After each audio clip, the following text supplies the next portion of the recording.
Hi everyone and welcome back. Now today we're going to talk about our human body clock, circadian rhythm and the connection to our sleep. Now just a reminder, this information is good sound science but made really simple so we can all learn from it. Everyone can understand this, so don't think you can't. Don't overthink it. Just listen to the story and consider your own situation and talk about it amongst your friends. Now then, the story about sleep has to begin with the story about our human body clock and the most predictable influence on the planet, which is the daily rise and set of the sun. The sun has been influencing the evolution of life on this planet for billions of years, even before us humans came along, and still is.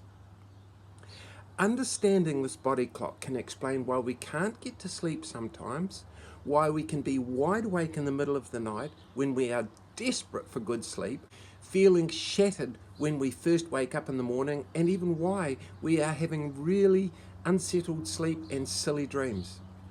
It is very difficult to achieve great sleep without knowing about this natural process going on inside our body 24 hours a day. So, consider this. Inside each of us, there is a body clock which runs for 24 hours and about 18 minutes a day. Now, that extra 18 minutes is why people lose track of time when trapped underground in a cave, for example. Now, this internal clock is automatically reset daily by the sun's light passing through special light-sensitive cells in our eyes. And it is set to the same time of 24 hours based on the rising and setting changes of the sun throughout the seasons. This connection is called the circadian rhythm, and it is in every living creature on the planet, from plants to fish and even single-cell bacteria. It is a huge deal for our physical, mental and emotional balance, and a huge deal for our survival. Now, every minute of the day, it is this internal clock which is positioned in our brain, which influences every body, brain and nerve cell throughout our body. Collectively, that triggers our body to do specific functions that we generally take for granted. For example, going to the toilet in the morning at a certain time, wanting to eat, and even feeling energetic at times of the day. At the correct time, it triggers the production of hormones to wake us up in the morning, slowly turns them off over the day, and then triggers the production of a sleep hormone to make us sleepy when the sun sets. And you thought it was just us going through the motions, right? And others to message the body that the sleep process is about to begin and at the end of the night about to end. It turns on the food digestion system during the day and turns it off during the night in order for other processes to occur. And it triggers our immune system to maintain and repair our body and even fight disease in the middle of the night in combination with deep sleep. It can't happen without the deep sleep. And that's only a few of the many examples. It's sort of like the timepiece in an old-fashioned mechanical cuckoo clock, which at the top of the hour engages the system to make the cuckoo pop out and chime the sound of the cuckoo bird. Cuckoo, cuckoo. That done, the mechanism rolls around and the cuckoo bird returns inside the clock and disengages until the next hour comes up when it's triggered again into action.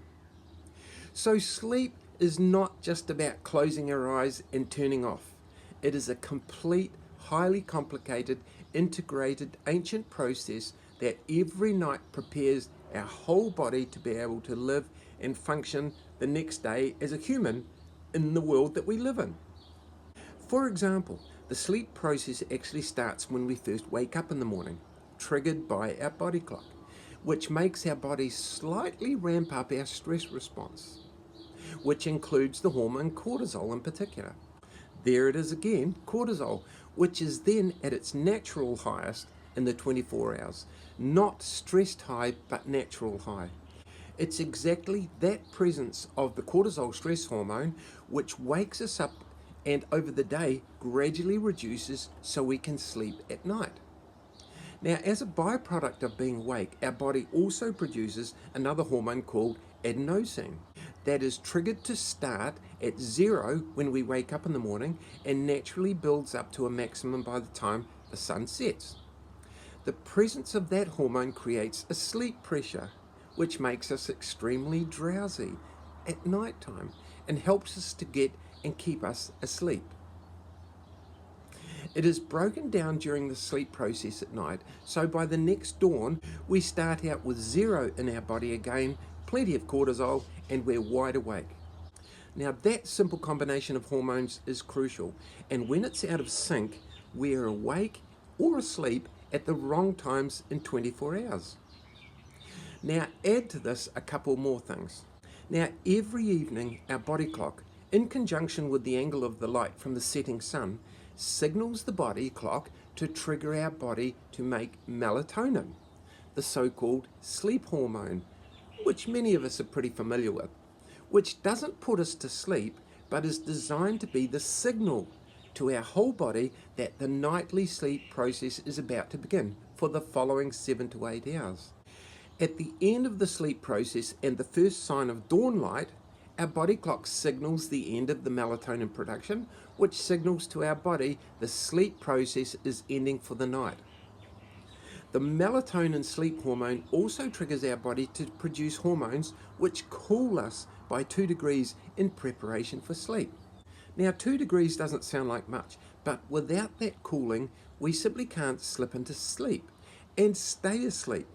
Now, keep that in mind when you're snuggled up in front of the fire and then you go straight to bed. And just before dawn, the body clock triggers our body to turn off the cooling process and triggers the heating up of our body by 2 degrees, ready to wake us up in the morning. Now, with ongoing stress, this heat system can tip out of sync, and we can be awake in the middle of the night, absolutely cooking, having silly dreams and flustered. But now you know a reason why. The active sleep involves about 5 stages so far, and they are all triggered at specific times by the body clock.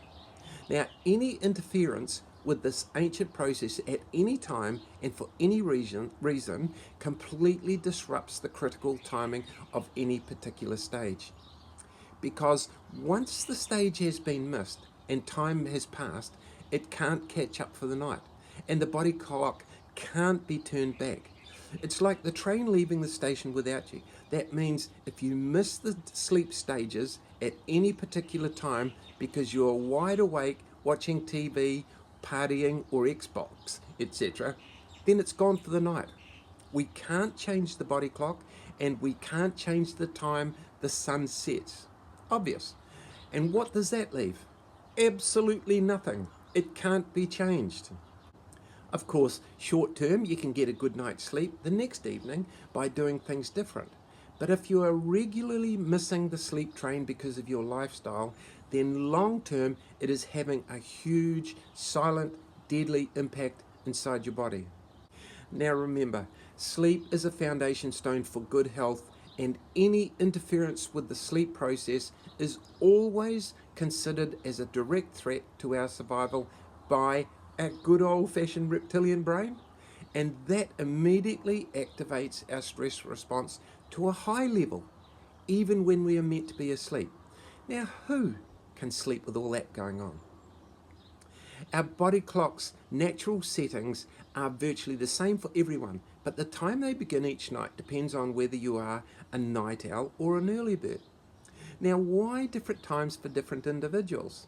Well, this is interesting. It turns out that it's all to do with our ancient ancestors. For millions of years before they discovered fire, there was no light after sundown.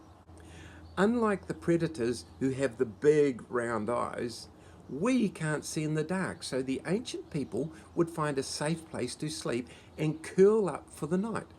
There was always someone in the group with a different sleep pattern who would still be awake or in light sleep, who could warn the rest of any danger. And as for our children, the long-term interfering with the timing of this natural sleep process actually interferes with their physical, mental and emotional development. As we know, their body clock is set at a different time to us adults, exactly for this reason. Okay, phew, we made it. Food for thought, I hope. Great job, everyone. We'll see you next time. Bye-bye.